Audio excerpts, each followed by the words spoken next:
आप कभी इधर रहते हैं, कभी उधर रहते हैं। क्या हुआ था बिहार में जी?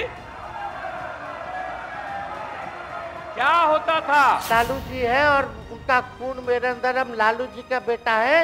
इन सब चीजों से घबराते और डरते नहीं है। अरे शाम में कोई भी आदमी घर से बाहर निकलता था तो 4 बजे की बड़ी खबरों पर सबसे पहले नजर डाल लीजिए। उनमें से 2 खबरों पर अभी हम चर्चा करेंगे और उसके बाद बाकी 2 खबरों पर भी विस्तार से आगे हम आपको जानकारी देंगे। पहली खबर, बिहार में कब खत्म होगा सियासी खेला, यह सवाल बना हुआ है। नीतीश कुमार ने इस बीच बहुमत साबित कर दिया है सदन में। दूसरी खबर, महाराष्ट्र में क्या कांग्रेस खत्म हो जाएगी? जिस तरीके से वहां पर एक के बाद एक तमाम नेता कांग्रेस छोड़कर जा रहे हैं। तीसरी खबर, यूपी में 2 लड़के क्या फिर आएंगे साथ? क्या फिर से एक बार उसी तरीके का कॉम्बिनेशन देखने को मिलेगा? और आज की चौथी बड़ी खबर जिस पर आगे हम चर्चा करेंगे, 1 लाख रोजगार तो हो जाएगा 400 पार। क्या यह मास्टर स्ट्रोक साबित हो सकता है सरकार के लिए? चर्चा जिन 2 खबरों पर होगी उस पर नजर डाल लीजिए। बिहार में कब खत्म होगा सियासी खेला और महाराष्ट्र में क्या कांग्रेस खत्म हो जाएगी? ये जो 2 बड़ी खबरें हैं इन पर अब हम चर्चा करने जा रहे हैं। और अभी की सबसे बड़ी खबर मैं पहले आपको बता दूं, बिहार में दरअसल कोई भी खेला नहीं हुआ। फ्लोर टेस्ट में नीतीश कुमार पास हो गए हैं। नीतीश के पक्ष में 129 वोट पड़े। तेजस्वी विश्वास मत में फेल हुए। सदन से विपक्ष ने वॉकआउट किया था। इसके बावजूद वहां पर गिनती करवाई गई कि सत्ता पक्ष के कितने लोग हैं और 129 वोट नीतीश कुमार के समर्थन में पड़े हैं। यानी नीतीश सरकार ने बहुमत साबित कर दिया है। तेजस्वी यादव का दावा पूरी तरीके से फेल साबित हुआ।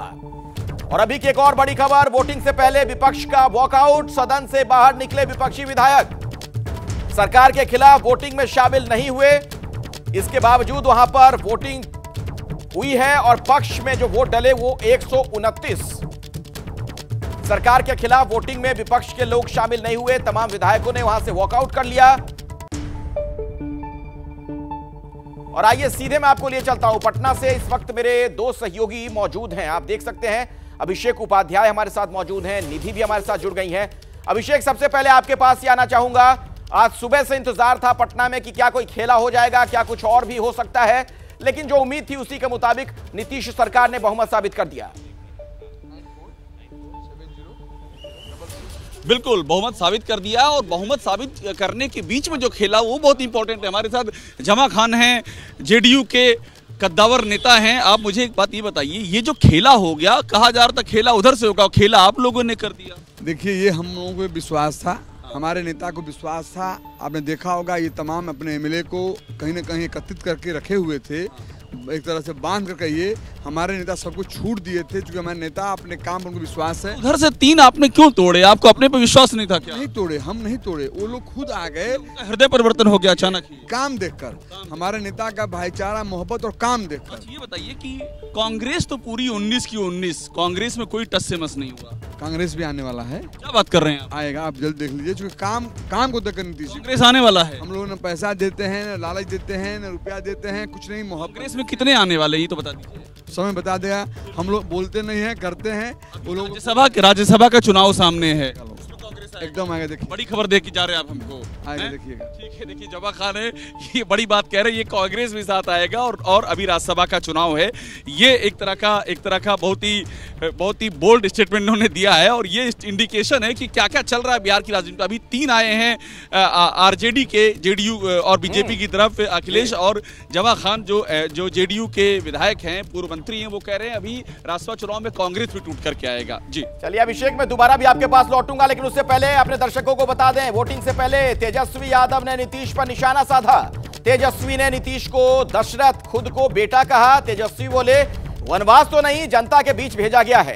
क्या मेरे साथ नाचने गाने के लिए थे जो मन नहीं लगा? क्योंकि नीतीश कुमार जो बात कही थी कि मेरा इधर मन नहीं लगा, उस पर यह तेजस्वी का तंज था। निधि भी हमारे साथ जुड़ी हुई है, हमारी एक और सहयोगी। निधि, क्या यह माना जाए कि जाते जाते तेजस्वी कुछ खेला करके गए?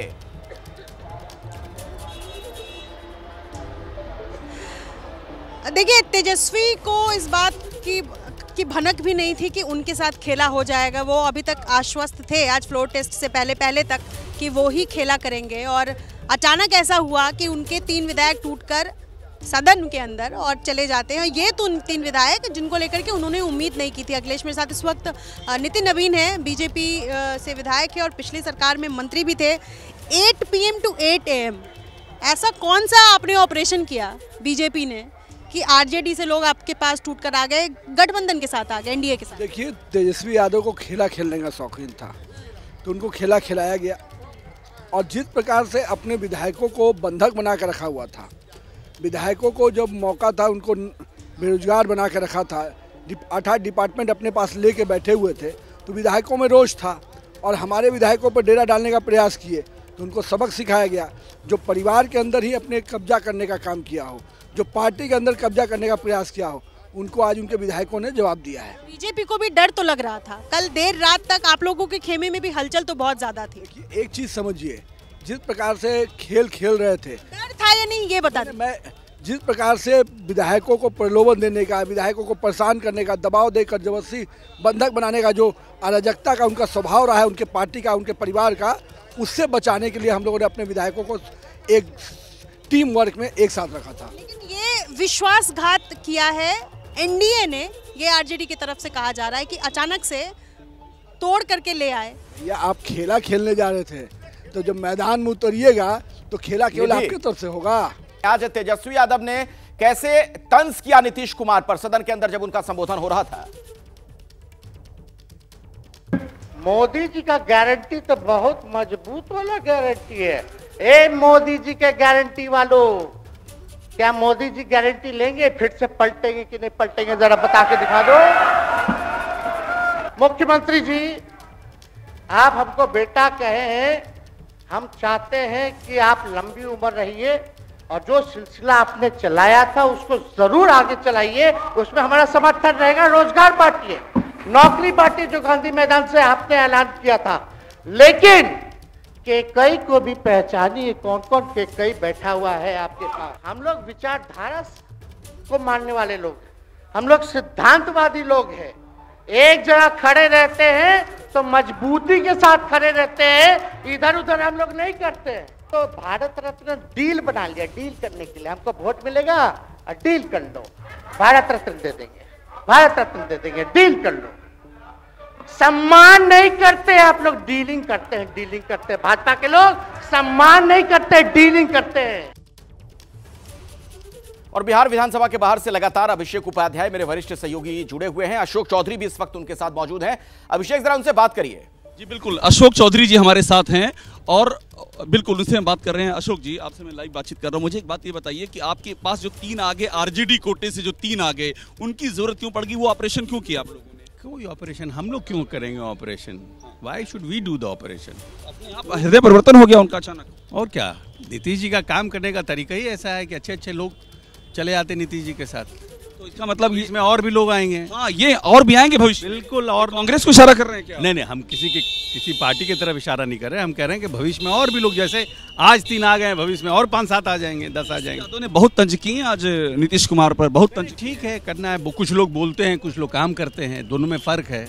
हमारे नेता काम करके रखते हैं, बातों को लोगों को प्रभावित करते हैं, कुछ लोग बात करके लोगों को प्रभावित करते हैं। हर का अपना अपना तरीका है। फिर जरूरत पड़ेगी तेजस्वी साथ रहेंगे उनके, ये इंडिकेशन उनको भी हम लोगों की जरूरत पड़ेगी तो हम लोग भी साथ रहेंगे। बड़ा बयान दे रहे हैं आप तो ये। हाँ बिल्कुल, ऐसी होती है। राजनीति में व्यक्तिगत लड़ाई अपने जगह पर है। कभी उनको परेशानी होगी, उनको हम लोगों का जरूरत होगा तो हम लोग साथ देंगे उनका। बिल्कुल, क्यों नहीं देंगे? काम किए हैं साथ में, तो कोई ऐसा थोड़ी है। लेकिन अब हम भारतीय जनता पार्टी के साथ, अब हम लोगों का गठबंधन परमानेंट है। अच्छा, परमानेंट है, ठीक है। अशोक चौधरी है, बड़ा बयान दे रहे हैं। देखिए, इन्होंने कहा है कि हम उनको अभी हमारी जरूरत पड़ेगी तो हम भी उनका साथ देंगे, ये बड़ी बात कही है। और कहा है कि हमारा गठबंधन परमानेंट, और ये भी कहा अभी और भी लोग आएंगे। आप बात सुनिए, हर एक बात में। जब आप हंस रहे थे तो अशोक चौधरी को भी हंसी छूट गई, वो भी हंसते हुए उस वक्त नजर आ रहे थे।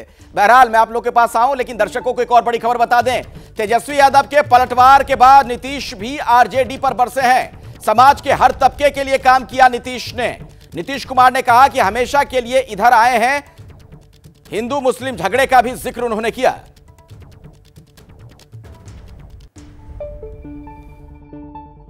बाकी जो हम इतना दिन मेहनत किए और हम सबको एकजुट कर रहे थे, तो हम सारा मेहनत कर रहे थे, कुछ हुआ? और अंत में जो हमको पता चला कि जैसे कांग्रेस पार्टी भी इनकी पार्टी इधर से उधर कर रही है, उसको डर लग रहा था। हम बार बार कह रहे थे कि बाकी पार्टियों को एकजुट करिए, तो उनको हमसे तकलीफ था।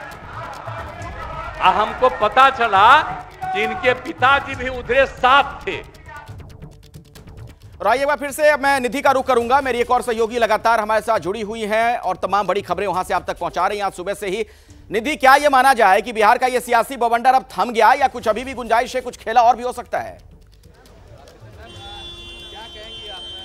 देखिए, सबसे महत्वपूर्ण था आज फ्लोर टेस्ट, और फ्लोर टेस्ट में बहुमत साबित कैसे कर पाती है जेडीयू और बीजेपी, ये देखना था। और इस वक्त शालिनी मिश्रा हमारे साथ है। मैं चाहूंगी कि एक बार चलते चलते आप बता दें कि बहुमत साबित करना था, विश्वास दिखाना था, आपने विश्वास दिखाया?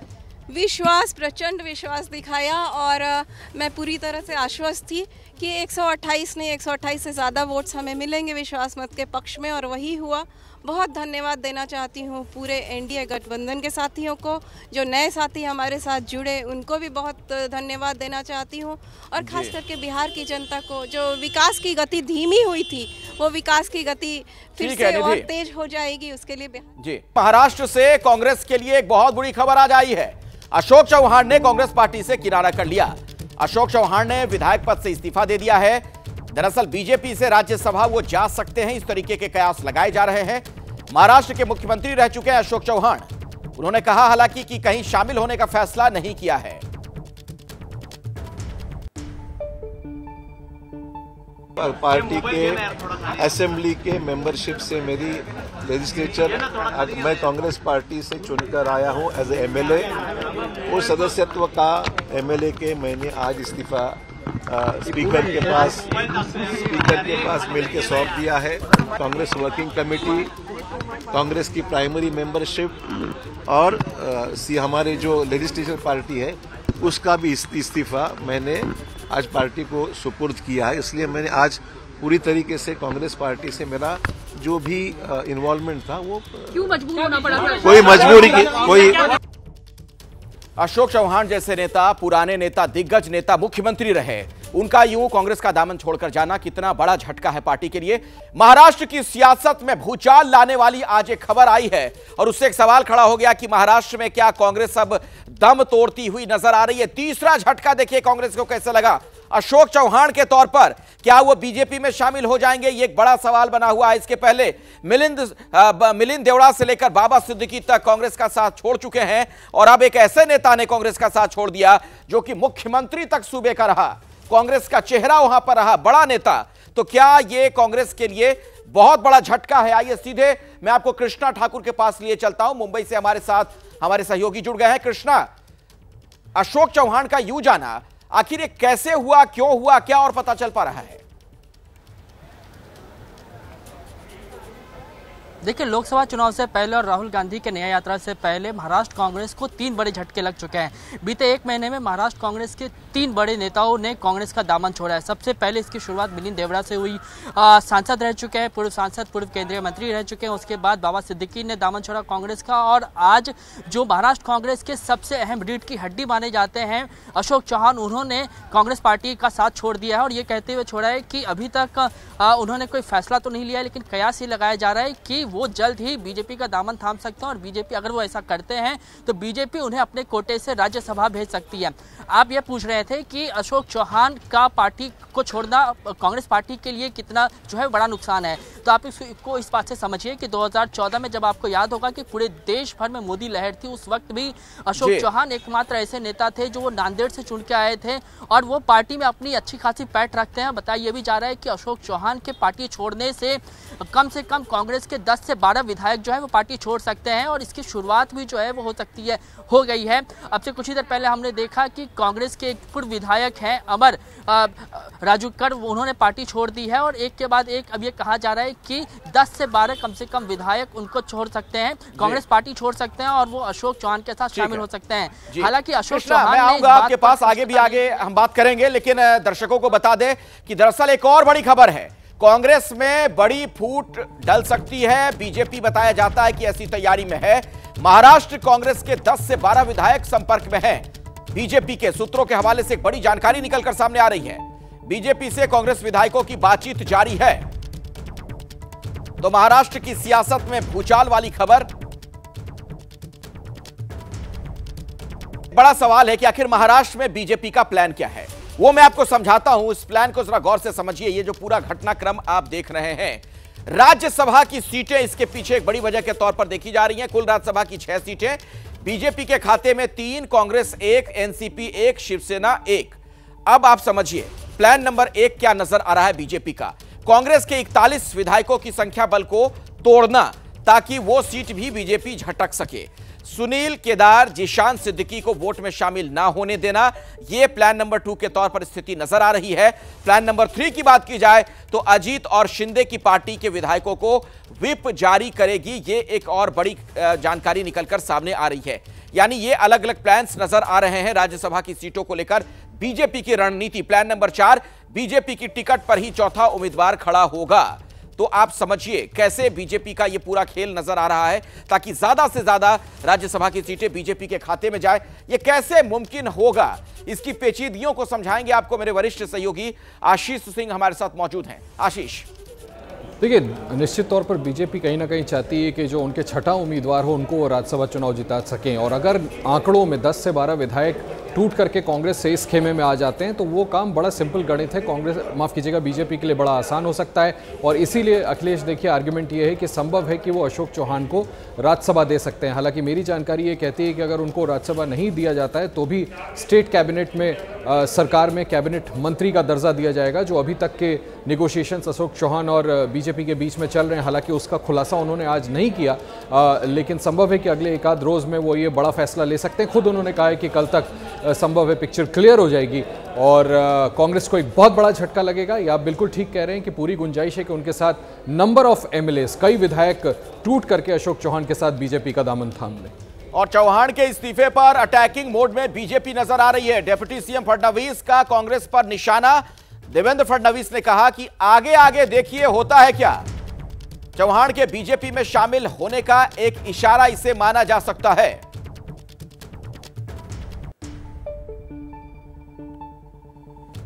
भारतीय जनता पार्टी के साथ अलग अलग पार्टियों के कई बड़े नेता आना चाहते हैं। विशेष रूप से कांग्रेस के कई नेता हमारे संपर्क में हैं। कृष्णा ठाकुर के पास एक बार फिर से मैं आपको लिए चलता हूं। कृष्णा, देवेंद्र फडणवीस जो बात कह रहे हैं, अगर उसे हम समझने की कोशिश करें तो क्या इशारों में वो कह रहे हैं कि हां बीजेपी में आ रहे हैं अशोक चौहान? बिल्कुल अखिलेश, बात जो है एकदम स्पष्ट है। इशारों में अगर इस बात को समझे तो जिस तरीके से हम कह रहे हैं कि अशोक चौहान के साथ कांग्रेस के 10 से 12 अन्य विधायक भी कांग्रेस का साथ छोड़ सकते हैं और आने वाले दिनों में बीजेपी में शामिल हो सकते हैं। सूत्र हमको ऐसी जानकारी दे रहे हैं और इसी बात की पुष्टि जो है वो इशारों में देवेंद्र फडणवीस भी कह रहे हैं। जब ये खबर आया कि अशोक चौहान ने कांग्रेस पार्टी से इस्तीफा दे दिया, उसके बाद तुरंत देवेंद्र फडणवीस जो है वो पार्टी दफ्तर पहुंचते हैं। दक्षिण मुंबई में नरीमन पॉइंट में उनका पार्टी दफ्तर है, वहाँ पे पहुंचकर वो कहते हैं कि कांग्रेस के कई बड़े नेता, कई अच्छे नेता जो है उनके संपर्क में है और आगे देखिए कि ये शुरुआत है और आने वाले दिनों में और भी नेता हमसे जुड़ेंगे। तो स्पष्ट तौर पे भले ही अभी अशोक चौहान ने अपने पत्ते नहीं खोले हैं, उन्होंने ये नहीं कहा है कि वो किस पार्टी को ज्वाइन कर रहे हैं, लेकिन सियासी हलकों में यही खबर है कि अशोक बिल्कुल। और देखिए कृष्णा, महाराष्ट्र की सियासत यहीं तक नहीं रुक रही है, यूपी तक पर इसका असर देखने को मिल रहा है। यूपी के उप मुख्यमंत्री का राहुल गांधी पर हमला, राहुल की न्याय यात्रा पर केशव मौर्य का अटैक, महाराष्ट्र पहुंचते पहुंचते कोई बचे ही ना, ये कह रहे केशव मौर्य। राहुल के स्वागत के लिए कोई कांग्रेसी ना बचे, यह भी मुमकिन है। तो महाराष्ट्र की सियासत का असर यूपी तक आप देख सकते हैं। हमारे साथ आशीष लगातार जुड़े हुए हमारे सहयोगी। आशीष, एक तरीके से बीजेपी के जो नेता उन्हें बैठे बिठाए इस तरीके से तंज करने का मौका भी मिल रहा है और आप देखिए ये सियासत कहां तक पहुंचती हुई दिख रही है। देखिए, इसमें कुछ गलत भी तो नहीं हो, राजनीतिक विरोधी हैं वो हमला करेंगे जरूर। अगर आप नंबर ऑफ लीडर्स देखें, चेहरों की बात करें तो नाना पटोले प्रदेश अध्यक्ष, पृथ्वीराज चौहान और संजय निरुपम इनको छोड़ के अभी तो इस बात की भी गारंटी नहीं है, जिनका नाम आप दिखा रहे थे बाबा सिद्दीकी के बेटे जो कि बांद्रा ईस्ट से बड़े हाई प्रोफाइल एमएलए हैं कांग्रेस के, ज़ीशान सिद्दीकी, क्या वो भी तब तक पार्टी में टिके रहेंगे? ये सवाल तो ज़रूर उठता है कि आखिर महाराष्ट्र में कांग्रेस में एक के बाद एक बड़े बड़े नेता छोड़ते जा रहे हैं और केंद्रीय नेतृत्व को क्या ये नज़र नहीं आ रहा? सिर्फ आप ये कह देंगे कि उनकी अपनी महत्वाकांक्षा थी, जबकि मेरी जो जानकारी है उसके मुताबिक एक बार नहीं कई बार अखिलेश, अशोक चौहान और दूसरे नेताओं ने लीडरशिप से कहा कि उनको राज्य का अध्यक्ष बदलने की जरूरत है। नाना पटोले की कार्यशैली से वो सब नाखुश थे। अशोक चौहान निश्चित तौर पर चाहते थे कि पीसीसी का पद, प्रदेश अध्यक्ष का पद उनको दिया जाए। हालांकि कम से कम नाना पटोले को भी अगर उस पद से हटाया जाता तो ये डैमेज सीमित किया जा सकता था। तो निश्चित तौर पर पॉलिटिकल हमला है जिसका जवाब अभी फिलहाल कांग्रेस के पास मुझे नहीं लगता कि है। बड़ी खबर, किसान आंदोलन से जुड़ी जानकारी अपने दर्शकों को दे दें। पूरी दिल्ली ऐसा लगता है कि मानो छावनी में तब्दील हो गई हो। किसानों के मार्च को लेकर अलर्ट जारी किया गया है। देश भर के किसान कल दिल्ली आएंगे। दिल्ली पुलिस ने धारा 144 लगा दी है। उल्लंघन करने पर गिरफ्तारी होगी, ये दिल्ली पुलिस के कमिश्नर का कहना है। किसानों के मार्च को लेकर अलर्ट, देश भर के किसान कल दिल्ली आएंगे और ऐसे में पुलिस पूरी तरीके से मुस्तैद है कि किसी तरह से कोई लॉ एंड ऑर्डर की दिक्कत ना हो। पूरी दिल्ली ऐसा लगता है कि मानो छावनी में तब्दील कर दी गई हो। और जो सीमा से लगे हुए इलाके वहां पर देखिए किस तरीके की बैरिकेडिंग की गई है, दीवार खड़ी की गई है और इन सबके बीच पुलिस ने धारा 144 लगा दी है और इसका जो उल्लंघन करेगा उसकी गिरफ्तारी भी हो सकती है, यह कहना दिल्ली पुलिस के कमिश्नर का। और पूरी दिल्ली में इस वक्त पुलिस प्रशासन मुस्तैद, जगह जगह बैरिकेडिंग की गई है।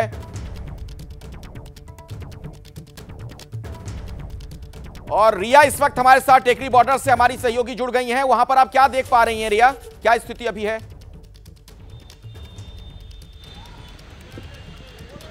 जी अखिलेश, किसानों ने फिर से एक बार दिल्ली का दरवाजा खटखटाने का फैसला किया है और प्रशासन भी पूरी तैयारी में है। मेरे पीछे आप तस्वीरों में देख पाएंगे ये जो दिल्ली के किलेबंदी की तैयारी है वो यहाँ पर हो रही है।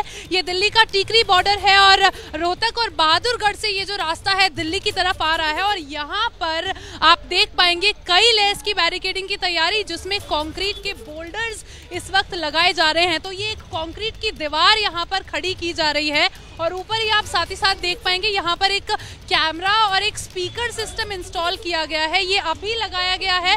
कल जो प्रोटेस्ट होने वाला है, कल जो किसान भारी संख्या में आने वाले हैं उसको देखकर ये यहाँ लगाया गया है। कुछ ही दूरी पर इसका कंट्रोल रूम बनाया गया है। तो ये एक टेक्नोलॉजी के लिहाज से भी यहाँ पर पूरी तैयारी की गई है। साथ ही साथ आप यहाँ देखेंगे कंक्रीट के बोल्डर्स लगाए जा रहे हैं। दिल्ली पुलिस के जो बैरिकेड्स हैं उनको भी यहाँ पर नुकीले तारों के साथ लगा दिया गया है। लाने की जो तैयारी है वो है।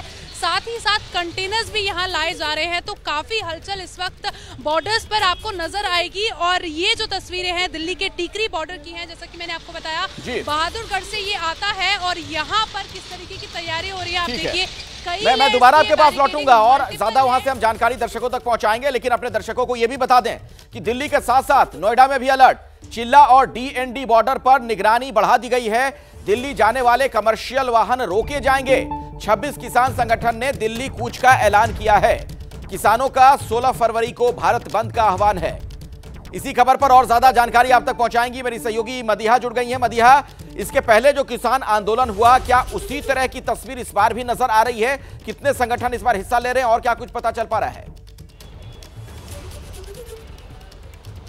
बिल्कुल अखिलेश, मैं आपको बता दूं कि जब से किसानों की तरफ से ये कहा गया है कि वो अब दिल्ली कूच करेंगे। किस लिए कूच करेंगे? इसलिए कूच करेंगे कि उनकी जो मांगे हैं, एमएसपी की मांग और भी कुछ मुख्य मांगे उसमें जुड़ी हुई हैं, वो चाहते हैं कि उसको लेकर सरकार कोई फैसला करे। हालांकि सरकार ने उनको आश्वासन दिया था जब वो किसान आंदोलन के लिए बैठे थे और वो किसान आंदोलन की तस्वीरें सभी के जहन में काफ़ी ताज़ा हैं और उसी शर्त पर वो लोगों ने किसान आंदोलन अपना ख़त्म किया था कि वो सब शर्तें पूरी होंगी। लेकिन अभी भी वो लोग संतुष्ट नहीं है, वापस से एक बार दिल्ली कूच करना चाहते हैं।